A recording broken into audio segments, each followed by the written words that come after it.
Hello everyone, this is Go Against the Tide, the Christian Polish television. I am Unika Chojecka, this is Pastor Paweł Chojecki. Hello. And we have an amazing guest, our correspondent in the United States, Alex Newman from the New American Magazine and the John Birch Society. Hello Alex. Hi you guys, good to see you. Thanks for having me. Thank you for being with us. It's a privilege to have you here, and we want to ask you because there is an overthrow of communism in Venezuela, and your president, American President Donald Trump, and Vice President Michael Pence supported this anti-communist changes in this country. And what is your opinion about the statement of Donald Trump administration about Venezuela, and what do you think what will happen in Venezuela? Yeah, in my opinion, the Trump administration did the right thing here. The elected National Assembly in Venezuela declared that Maduro cannot be the president. This guy's a dictator. He has absolutely no legitimacy, and so they took democratic steps there to restore constitutional order. And I think it was the right thing to do for our government to recognize the new interim president. And I also was very pleased that we didn't get involved, in the way that so many previous U.S. presidents have been meddling overseas, invading Iraq and things like this. Our founding fathers in America were very clear. It's not our job to be the policemen of the world. But, when countries try to seek out their own freedom, we will wish them well. We will pray for them. We will recognize their new government. So I think they handled this very, very well. We'll have to see what happens in Venezuela, but it is an absolute horror show. It went from, one of the richest countries in Latin America to actual starvation, babies dying in the hospital because they don't have any medicine, because they have shortages thanks to this communism. You have hyperinflation, you have protesters and dissidents being tortured and murdered. It's simply unacceptable for that to continue. And so I was very pleased that the National Assembly took steps to deal with that, and I was very pleased that the U.S. government and also the new Brazilian government quickly recognized the new interim president so that hopefully Venezuela can start on the long, hard road to recovery. But Communist China, maybe you can tell about this, supports Communist Nicolas Maduro. Oh yes, we can see the old similar to the President Reagan times when he fought with the evil empire. So the same capitals have their voices in the same way, so we can see that the civilization war is going on. How do you comment that China supports communist President Nicolas Maduro? Yeah, they do, and so does Putin. Actually, it's very disappointing, and we've been covering this story in the New American for a long time. The spread of revolution across Latin America. Of course, there was some globalists in the United States and communists in the United States who supported this, but a lot of the backing for this was coming from Moscow and from Beijing. And this is very well documented. You had Putin and the Chinese dictatorship running around Latin America talking about that we need a new world order and that we should have more socialism and governments of the people across Latin America. And this has been a trend for a very long time. In fact, Latin America was on the verge of falling to communism. And I say this as someone who grew up in Latin America. There's a secretive alliance there called the Foro de São Paulo in Portuguese. In English, we would call it the São Paulo Forum. And this was a network started by Fidel Castro, the brutal former dictator of Cuba, who's now passed away. You had Inácio Luiz Lula da Silva, the former president of Brazil, the Marxist who's now in jail, praise God. And also the Sandinistas in Nicaragua, communist terrorists, and of course the FARC in Colombia, actual communist terrorists who were trafficking cocaine so that they could buy weapons and murder innocent people, kidnap innocent people, bomb cars, things like this. And so this axis was on the verge of taking over Latin America with support from China and Russia. Fortunately now, the dominoes have started falling. A lot of these people are in jail. I think a lot more will be going to jail very soon. And, it's time for Russia and China and all the other supporters of communism in Latin America, including those at the U.S. Council on Foreign Relations, to recognize that the people do not want communism. They won't tolerate communism. And communism is criminal. If you're running around supporting communism, that ought to be a crime. People ought to be punished for that kind of thing. And I hope that the people of Latin America will resist this. It's not a surprise for us, the Poles, that Russia is for communists because Putin is not former, but I think communist. Colonel of KGB. Yeah, and they always supported communists and just pretended to be conservative. And you wrote in the New American magazine. And of course, President Erdogan of Islamic Turkey supports Nicolas Maduro, the communist. Yep. And, I think there's this kind of new emerging alliance of dictatorships and socialists and Islamists. And we saw this very clearly in the BRICS alliance, for example, Brazil, Russia, China, India, and South Africa. Now, Brazil, of course, they've had a counter-revolution. They put the communists in jail. They impeached Dilma Rousseff. So that was all very good. But you have also the G77 plus China. This represents 134 governments around the world. And if you read their declarations, they met in Bolivia, for example, under the communist dictatorship there just a few years ago. And they signed a declaration about we need a new world order to live well. And if you read the description of this new world order that they came up with, is basically global communism. We take all the money and the resources from America and from the developed Western countries, and then we have a totalitarian global government that will decide how wealth is shared. These ideas are failed ideas. They're criminal ideas. They've caused hundreds of millions of deaths just in the last 100 years, and it's unacceptable for this kind of insanity to continue.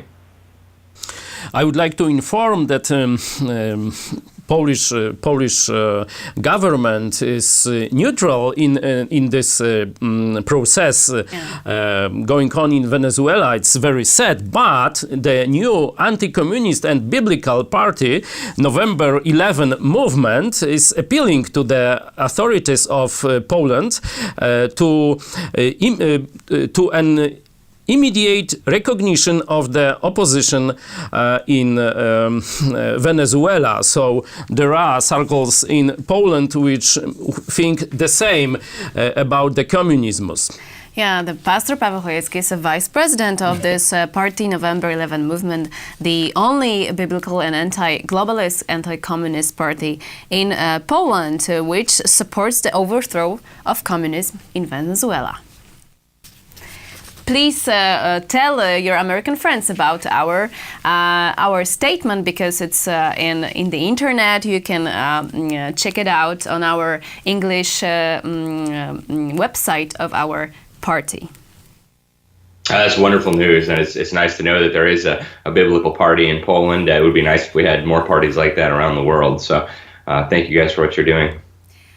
We can move not far from Venezuela to Panama because on Wednesday, as the Pope Francis flew to Panama for a massive gathering of Catholic youth, he was asked about a barrier constructed between the United States and Mexico by Donald Trump, the wall.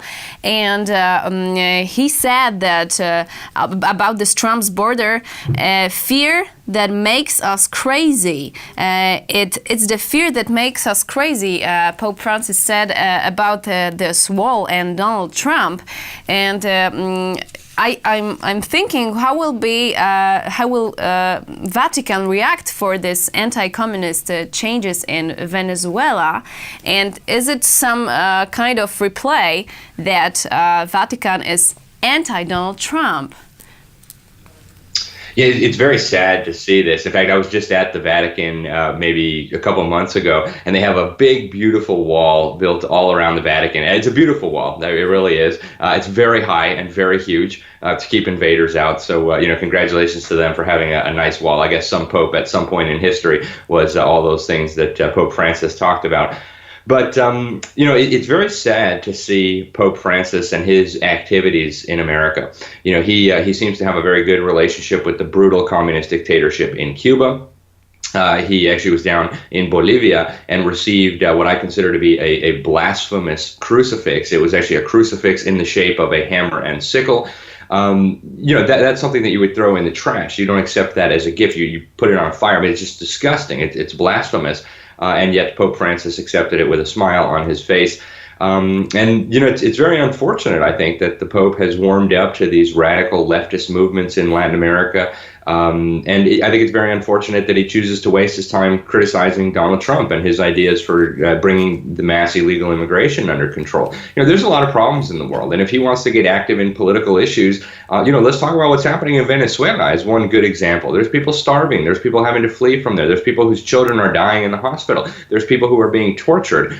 For the Pope to run around wasting his time talking about Donald Trump and the wall, to me it seems like he has his priorities really backwards. I think the wall is actually, in my view, it's a good idea. We have a massive problem with illegal immigration in the United States. I was just at the UN conference in Poland, and one of the migration people there told me that 150 million people are getting ready to move because of climate change. And, of course, they think most of them are going to be coming to the United States and to Europe. That's not acceptable. We just can't, we cannot bring the whole world to the United States and to Europe. It's not possible. It's not desirable. It's not a good idea. And, the one very good way of getting control of the border and making sure that people obey the immigration laws is to build a barrier there. So I think Donald Trump is doing the right thing. I think his supporters have his back on this. And hopefully the Pope will find, more important things to be concerned about than the politics of American immigration. In Poland, during a big mass, Poles were forced to pray to Allah. And have you mentioned the symbol of Pope Francis' pilgrims to Morocco? Oh my goodness, I did not see that, no, but we're seeing a lot of that kind of interfaith stuff going on here as well, and I have some serious concerns about that. So yes, it's very, very interesting picture, because you mentioned about this blasphemy in Bolivia. It's the Islamic moon is in the red color is the main symbol of this event, Pope going to Morocco. Oh wow, yeah, that's very strange. And there's I think a heresy going around in Christian circles, and unfortunately it's even infected some of the evangelical churches in the United States, this idea that Christians and Muslims are actually praying to the same God. That's ludicrous, right? That's absolutely ludicrous. The Bible is very clear. Anybody who adds anything to this book, is going to have a very serious problem. And Muhammad added quite a bit to that book. It's filled with things that are completely incompatible with Christian doctrine. They deny that Jesus is the Christ. In fact, they just say he's a nice prophet.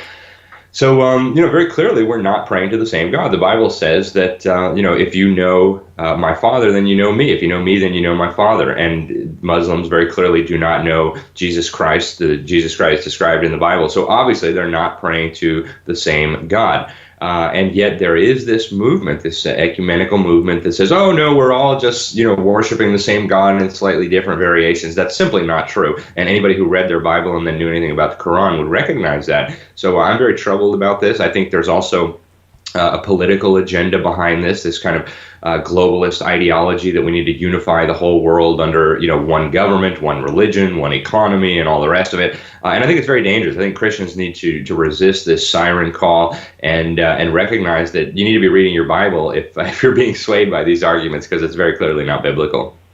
Yes, I agree that these signs clearly say to us that the building of worldwide united church, which will support the united government, is in the process, very open now, and it's the project of globalists. Yeah, no question about it. Yeah, and that's what we're seeing. And I think the globalists are on defense right now, but what we can see now is their projects are kind of coming out of the closet, and they're just saying things openly. Just a couple of days ago, I wrote about the German defense minister saying that we need to use NATO to defend the new world order, and the rules-based international order against people who oppose this world order. And frankly, that's a very bold statement. I thought before we were just supposed to have NATO to defend Western countries against communist aggression. Now suddenly NATO is the military arm of the world order. Wait, why didn't anybody consult us? Right? And of course, this has been the truth all along, but they didn't used to say it. So I think it's very interesting how the globalists are coming out of the closet closet with their agenda and revealing parts of that. It gives us a good opportunity to stop it and to expose it, but it also means, I think, that the globalists are getting confident and that we're nearing kind of the end game of their plans. So.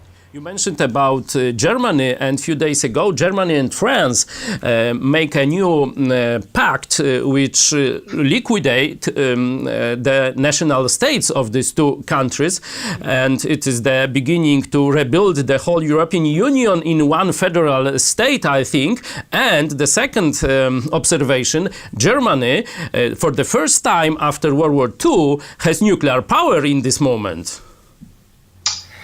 Yeah, there's some very troubling developments going on within the European Union. You have Merkel coming out of the closet and saying, hey, we need to give up our sovereignty. We need to, build regional and global governance. And then you have the president of France saying very similar things, saying that nationalism is treason, right? If you support your own nation, that's treason. And of course, we see what the people of France think about that, right? Macron is the most unpopular leader since the last socialist lunatic, François Hollande. I think their approval ratings are down somewhere between like 15 and 20%, maybe slightly more popular than cockroaches and headlights. So, clearly the people they purport to represent are not supportive of this, but it's very, very troubling to see what, and in the same column that I mentioned from the German defense minister, they're talking about an EU army. Just a few years ago, if you said the EU is trying to build an EU army, oh, you're just a conspiracy theorist and you're wearing a tinfoil hat. How could you be so ludicrous? And now they're doing it in the open. They're telling us that they're doing it. So I hope people will recognize that they are liars. They've been lying to us all along. And you can see who's been telling the truth about this all along. So now it's time to pay attention and recognize that there's a mortal threat to our nations, to our nation's ability to govern themselves and to have self-government, and of course to our liberties as well. Yes, and people call Pastor Paweł Chojecki conspiracy theories when you have alarming for years that there will be Islamic, Communist, and Catholic friendship soon, and that's why we are called, conspiracy theories, and that's reality now, and it's true now. But thank you so much for being with us. We have Alex Newman from the New American Magazine and the Jordan Badge Society. Thank you so much. This is our American correspondent. Thank you guys so much. Thank you so much. Pastor Paweł Chojecki, thank you. Thank you. And goodbye. Bye.